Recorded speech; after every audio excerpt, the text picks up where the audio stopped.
¿cómo recibiría el sonido sin oídos? Estudiando formas curiosas de comunicación animal, nos hemos cuestionado muchas veces preguntas como estas y nos hemos llevado grandes sorpresas. Estas futuras mariposas están todavía en su fase de desarrollo larvario, comer y crecer. Parecen haber decidido pasar juntas esta etapa de su vida. Se desplazan en grupo, comen todas a la vez en la misma planta, incluso duermen arracimadas en un pseudo capullo comunitario. Su comportamiento gregario es total. Para ellas, el número es una herramienta de protección. Las vellosidades que recubren su cuerpo son también un arma. Como muchas orugas, se caracterizan por poseer pelos tóxicos. Cuando se sienten atacadas, se retuercen violentamente y, accionando unos músculos especiales, disparan contra el agresor sus diminutos pelillos urticantes. No obstante, la proximidad de nuestras manos o de las cámaras no era lo que las asustaba. Y sin embargo, hacíamos inconscientemente algo que despertaba su instinto defensivo. ¿Qué causaba la reacción? Poco después, nos quedó claro. Se trataba de la voz. Hola. Como se supone que las orugas no oyen, al principio creíamos que debía ser el aire que expelíamos al hablar lo que detectaban sus sensibles pelos. Hola. Las vibraciones debían convencerlas de que un depredador acechaba. Pero simplemente soplando no obteníamos respuesta. Es más, se calmaban. Entonces, era el sonido. Tampoco. Como queda patente en las imágenes, el ruido normal no las asusta. Solo hablando establecíamos comunicación. Un comportamiento auditivo increíble. ¿Absurdo, quizás? En la naturaleza no hay nada sin explicación. Aunque a veces la explicación no se encuentra. En todo caso, buscando la solución al enigma de las orugas, recordamos que algunas mariposas nocturnas oyen ciertos sonidos. Esto lo descubrió el Dr. Roeder en 1956, cuando disfrutaba de un vaso de vino después de la cena con unos amigos. Mientras muchos insectos revoloteaban alrededor de la luz, los naturalistas jugaban a producir sonidos con los vasos, el líquido y el dedo. Por casualidad, alguien dio con el tono adecuado. Una nota que hizo que varias polillas se precipitaran de repente sobre la mesa y el suelo. Habían plegado sus alas nada más detectar el sonido. Ya no querían volar. ¿Qué había pasado? Después de muchas investigaciones, el Dr. Roeder y el Dr. Treat asociaron la idea de que las polillas habían aprendido a detectar los ultrasonidos que los murciélagos emiten al volar y esquivaban a sus cazadores simplemente dejándose caer en el último momento. El sistema de detección de radar de los murciélagos evolucionó como un aparato de visión en la oscuridad. Consistía en emitir ondas sonoras que al rebotar en los objetos próximos devolvían la información estableciendo un perfil claro de los contornos. De esta forma, los murciélagos pueden moverse por la noche evitando colisiones en la oscuridad. Con el tiempo, el sistema sirvió también al mamífero para detectar a sus presas. No obstante, las mariposas nocturnas han aprovechado el sistema de los murciélagos invirtiendo su función. Algunas especies de polillas son capaces de descubrir al murciélago precisamente por los silbidos que éste emite para cazarlas. En el último momento, cerrando bruscamente sus alas, esquivan el ataque. Si las polillas adultas captan ondas sonoras, no es tan raro que de jóvenes dispongan también de un sistema de recepción acústica, aunque sea rudimentario.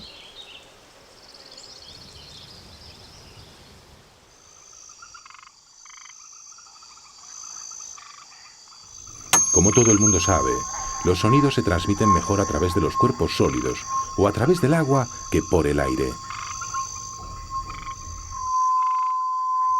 Las vibraciones sonoras pueden viajar en ellos a grandes distancias.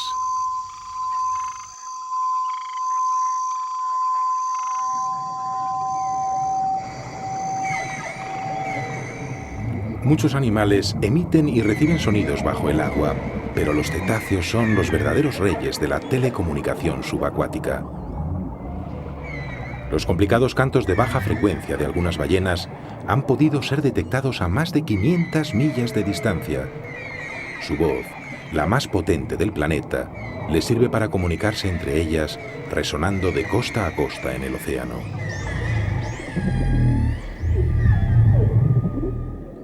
En ocasiones, estos infrasonidos registran intensidades próximas a los 190 decibelios. Se cree que los cachalotes cazan calamares gigantes utilizando ultrasonidos, pero la potencia de emisión de los cetáceos nace de la función básica que tienen de comunicarse en un medio líquido. Para medir el grado de inteligencia de las ballenas o de los delfines, se ha propuesto alguna vez la comparación de sus gráficos de bandas sonoras registradas por ordenador con los gráficos de la voz humana. El reflejo de las ondas acústicas de estos mamíferos marinos es aún más complejo que el nuestro. Así que, según esta teoría, o son más listos o la culpa la tiene la distorsión del agua.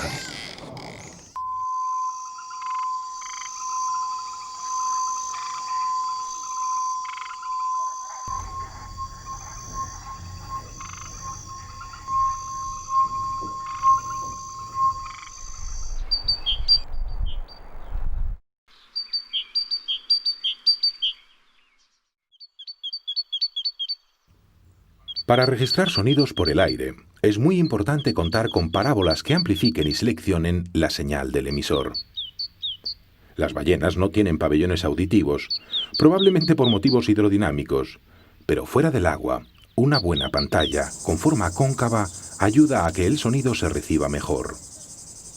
Además, los dibujos y diseños de los pabellones auditivos de los animales permiten identificar con precisión de dónde viene cada ruido. ¿De arriba? ¿De abajo? ¿De la derecha o de la izquierda? Esto es esencial para saber por dónde hay que escapar.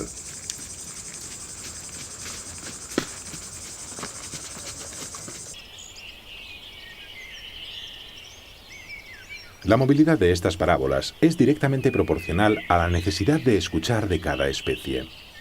Algunas pueden orientar rápida y exactamente sus orejas al punto del que procede el sonido. Eso es una gran ventaja evolutiva que el hombre debe hacer digitalmente. Pero, al dirigir dos antenas hacia el mismo sitio, se obtiene además una tercera coordenada, la distancia a la que se produce el sonido. Esto es, escuchar en estéreo. Por eso, casi todo el mundo tiene dos orejas.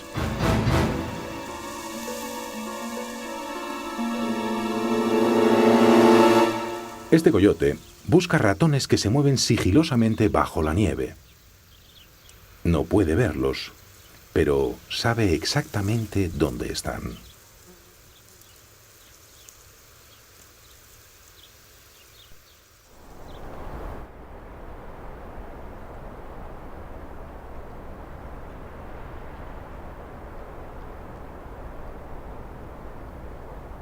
El sigilo es una constante en la naturaleza, aunque hay excepciones.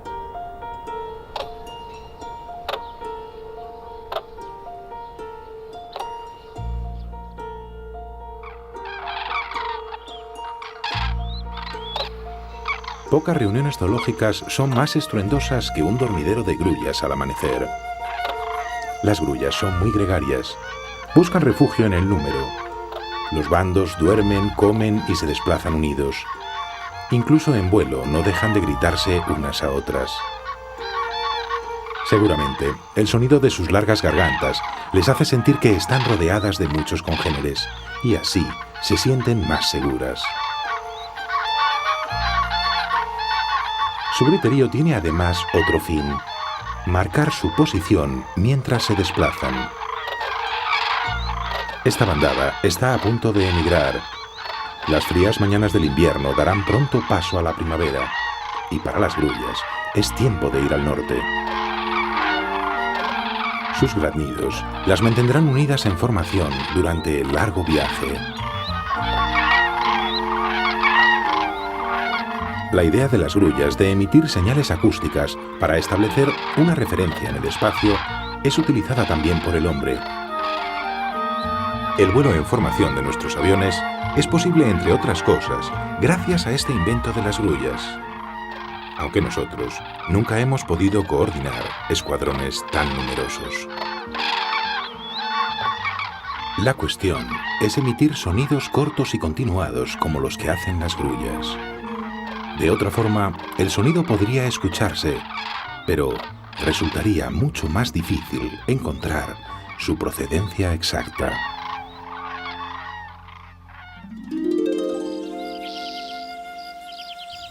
Esto es lo que sucede con las chicharras. Su ensordecedor chirrido esconde muy bien la rama desde la que emiten.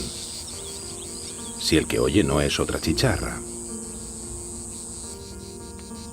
Estos sonoros insectos son una presencia incondicional en los días calurosos y secos. Su música es bien conocida y hay cientos de especies diferentes por todo el mundo, cantando cada una a su manera.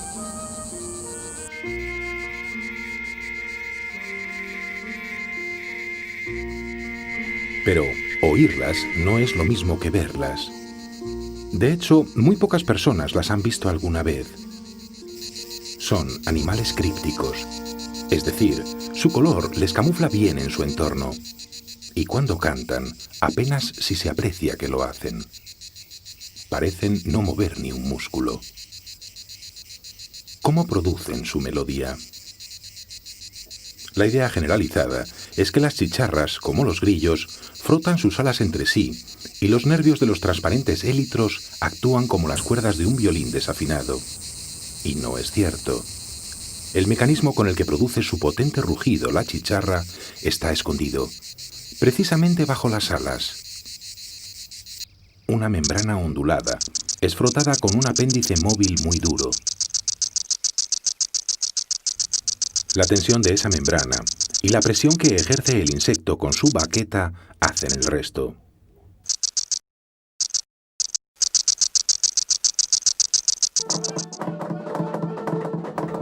De hecho, los tambores, antes que construir ritmos para animar nuestras danzas, se utilizaron para enviar mensajes. Era el lenguaje tam-tam. Los pájaros carpinteros lo usan desde hace millones de años. Son también animales muy esquivos y difíciles de observar, excepto en la época de cría. Su tamborileo les delata. El poderoso pico que tienen les sirve para buscar gusanos entre la madera, para agujerear los troncos y saborear su savia, y claro, para construir sus nidos. Como con un cincel, trabajan sobre los árboles abriendo huecos, perforándolos, taladrándolos. Su cerebro es sometido en cada impacto a una deceleración insoportable para cualquier otro animal. Sin embargo, a ellos no les afecta. Es más, el sonido que producen al trabajar ha terminado convirtiéndose en parte de su lenguaje. Con él, delimitan sus territorios o envían mensajes a sus parejas. En el interior de sus bosques cerrados, el ruido de su tam-tam viaja perfectamente entre la vegetación hasta más de 10 millas de distancia.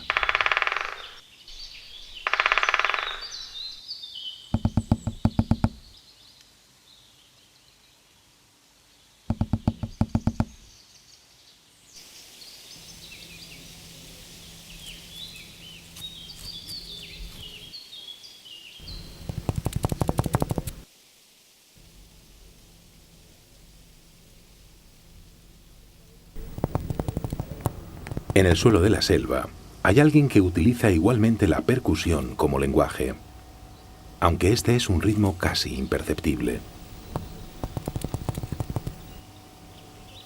Está pensado como un código secreto y no se percibe con los oídos. Las vibraciones no se transmiten por el aire, sino por el terreno.